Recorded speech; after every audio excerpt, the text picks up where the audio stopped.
of course, now to what the students there at universities across the country are protesting, of course, as we've been covering the way that the war has unraveled in Gaza, the killing of more than 30,000 people, most women and children. Authorities now claim to have found a mass gravesite at the medical facility in Khan Yunis that is in Gaza. Yeah, the UN's human rights chief says he is horrified by this discovery. More than 200 bodies were said to have been found at Nasser Hospital following the conclusion of the Israeli military operations in that area. BBC correspondent Wyra Davis is here now with more from Jerusalem. So what more are we learning about these reports of these mass graves found near this hospital in Khan Yunis? Yeah, hi, Ben Lilly. Well, earlier in this war, Israeli troops spent several weeks besieging and then storming this hospital, the Nasser Hospital, which is in Khan Yunis in southern Gaza. Those Israeli troops on the ground withdrew earlier this month, and that allowed local people, local officials in. And they say they've found actually almost 300 bodies. Some of those bodies, they allege, show signs of torture and have been reburied. Now, the UN Human Rights Chief, Volker Turk, has said he is horrified by these reports and the bodies may have been reburied. And he's called for an independent investigation. But Israel has completely rejected these accusations, saying it is baseless, and that Israeli troops, on finding the bodies when they went into the hospital grounds, checked them over carefully to check that they weren't actually dead Israeli hostages. According to Israel, they were then returned to the place where they were buried. But of course, another sign of further tension between the UN and Israel over the operations in Gaza. And on that, where Israel continues to carry out airstrikes on Rafah. What do we know about when the military could begin that much anticipated ground invasion in Gaza's southernmost city and where the majority of people are now? Yeah, indeed, there are about 1.5 million internally displaced refugees, Palestinians in and around Rafah. The Americans and the British and other allies of Israel have urged Israel not to undertake this full-scale military operation because of concern really about the dire humanitarian situation. But the Israeli Prime Minister Benjamin Netanyahu has said the military incursion will go ahead because he cannot say the war is over. He cannot say that Hamas has been defeated until that happens, because according to the Israelis, the remnants of the Hamas fighters and Hamas leaders are there in and around Rafah in southern Gaza. Now, it's a Jewish holiday, Passover, which has just started here today. Many people don't expect this full-scale operation perhaps to begin until the end of Passover, but Israel is insisting that it will happen. You know, we've also been reporting that the U.S. is considering sanctions on an individual IDF unit over alleged human rights violations. That seems kind of unusual. How exactly does that work, and when might this actually happen?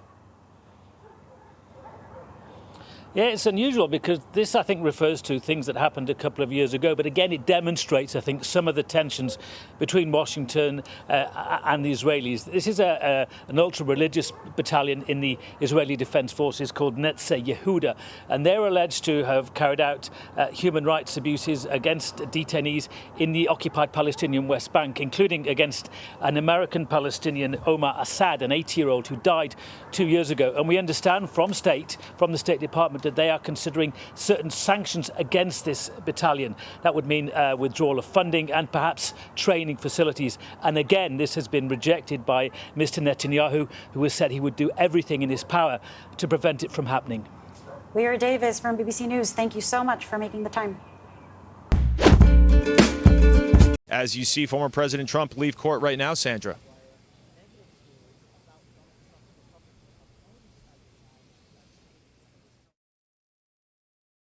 Well, these are articles that were over the last day and a half. They're very good articles. They say the case is a sham and it shouldn't need to be tried. It shouldn't have been submitted. And I don't even know if you're allowed to put them in. We have a gag order, which to me is totally unconstitutional. I'm not allowed to talk, but people are allowed to talk about me. So they can talk about me, they can say whatever they want, they can lie, but I'm not allowed to say anything. I just have to sit back and look at why a conflicted judge has ordered me to have a gag order. I don't think anybody's ever said anything like this. I'd love to talk to you people. I'd love to say everything that's on my mind, but I'm restricted because I have a gag order. And I'm not sure that anybody's ever seen anything like this before. And even having to do with articles, somebody writes an article. If I read every one of these articles incomplete, I read some of it and I'll look at headlines, all good headlines, and the case is a sham. But I can't read the whole thing. I'd be reading, this is like reading a novel. So I put an article in, and then somebody's name is mentioned somewhere deep in the article, and I end up in violation of a gag order. I think it's a disgrace. It's totally unconstitutional. I don't believe it's never, not to this extent, ever happened before. I'm not allowed to defend myself, and yet other people are allowed to say whatever they want about me. Very, very unfair. Having to do with the schools and the closings, that's Biden's fault. And by the way, this trial is all Biden. You know, this is all Biden, just in case anybody has any question. And they're keeping me in a courtroom that's freezing, by the way, in a courtroom all day long. Well, he's out campaigning. That's probably an advantage because he can't campaign. Nobody knows what he's doing. He can't put two sentences together. But he's out campaigning. He's out campaigning, and I'm here in a courtroom, sitting here, sitting up as straight as I can all day long, because you know what? It's a very unfair situation. So we're locked up in a courtroom, and this guy's out there campaigning, if you call it a campaign. Every time he opens his mouth, he gets himself into trouble. So that's the story. I have an unconstitutional gag order by a highly conflicted judge that should recuse himself. Very simple. On the schools, should have never happened. What's going on in this country now should have never happened. But of course, the Ukraine war would have never happened. The Israeli attack would have never happened. Inflation would have never happened.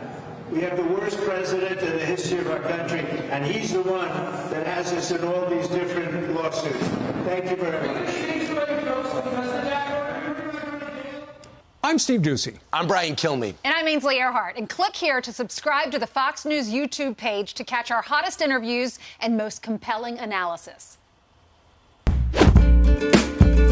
I think people underestimate how important opening statements are. The tone is set during opening statement, and lawyers have to be very careful about really having credibility. The prosecutors did an opening that was a very strong narrative, a timeline, promising hard evidence, corroboration, phone records, documents, in addition to witnesses. The defense, what did they do?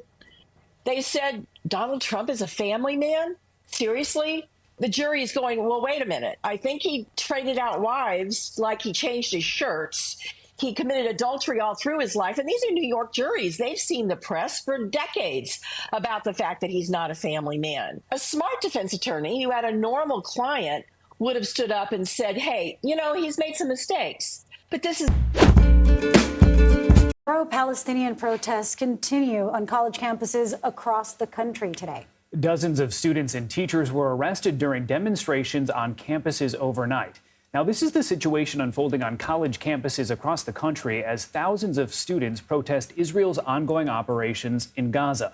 Police clashed with demonstrators at Cal Poly Humboldt, where activists barricaded themselves inside one of the school's halls on Monday night. And in New York City, Columbia University's president says the school will now be offering hybrid classes throughout the end of the semester over safety concerns. CBS News national correspondent Nancy Chen is with us now from Columbia University. Nancy, of course, this protest has been going on for several days. It looks things are very calm right behind you, as we can see. There seems to be a security. Talk to us about the situation on the ground at this point, and how is the university responding? Ben and Lilia, good afternoon to you, too. As you mentioned, now in day 7 of protests here, a noticeably calmer environment than we've seen in previous days. But security does remain high with both NYPD as well as campus police having that heavy presence. Columbia University ID is still needed to access campus right behind me. So they are keeping people who are not affiliated with the university out. At one point, though, the university had more than doubled security. The mood on campus has been tense this past week. One protest protester even seen yesterday holding a sign near Jewish students that read Al-Qassam's next targets. Al-Qassam is Hamas's military arm. Jewish students say they are petrified to come on campus here, but many of the pro-Palestinian demonstrators we have talked to say they reject anti-Semitism and are demanding the school divest from companies funding Israel. Yesterday, New York Governor Kathy Hochul visited campus, meeting with City Hall, NYPD, and the university's president on this issue, posting online on X, "The recent harassment and rhetoric is vile and abhorrent. Every student deserves to be safe." And Nancy, as we mentioned, this stretches well beyond Columbia, even further south here in Manhattan. Dozens of protesters arrested on NYU's campus last night. Can you tell us more about what happened there? Yeah, Ben, a pro-Palestinian encampment at NYU was cleared out by police. This was last night. NYPD telling us just moments ago today that there were more than 100 arrests. NYPD moved in on a demonstration at Gold Plaza. This is near the Stern School of Business there. This was just after 8:15 last night. They started taking down tents, making arrests. Demonstrators, they had been ordered to clear that plaza area by 4 p.m. In a statement afterward, NYU said they will continue to support individuals' rights to freedom of expression, but that the events did not need to lead to this outcome and that the demonstration happened without notice and without authorization. They called them, quote, considerably disruptive of classes and other operations in schools around the plaza. Today, security at NYU remains tight on that campus, and a plywood wall now blocks that plaza. Nancy, thank you so much for your reporting from there. Peter Ducey is live at the White House with the latest. Good morning, Peter. And Brett, President Biden had a layup. He was given a clear opportunity to pick a side in these anti-Semitic on-campus college protests, but instead he said he's got problems with both sides. Do you condemn the anti-Semitic protests on college campuses? I condemn the anti-Semitic protests. That's why I've set up a program to deal with that. I also condemn those who don't understand what's going on with the Palestinians. But some at the White House, including his spokesman Andrew Bates, see this as a lot more black and white, like with this on Sunday. While every American has the right to peaceful protest, calls for violence and physical intimidation targeting Jewish students in the Jewish community are blatantly anti-Semitic, unconscionable, and dangerous. They have absolutely no place on any college campus or anywhere in the United States of America. President Biden also mentioned at that Earth Day event that he set up a program to deal with anti-Semitic protests. And when you go to the webpage for that program, right at the top in November, it said, "We can't stand by and stand silent in the wake of anti-Semitic and Islamophobic incidents. We must, without equivocation, denounce anti-Semitism. We must also, without equivocation, denounce Islamophobia." But that program that he is holding up now as proof that he takes this issue seriously, where basically he just instructs the Justice Department and the Education Department to keep an eye on things, is clearly not working. Brett. Peter Ducey, live on the North Lawn. Peter, thanks. I'm Steve Ducey. I'm Brian Kilmeade. And I'm Ainsley Earhart. And click here to subscribe to the Fox News YouTube page to catch our hottest interviews and most compelling analysis.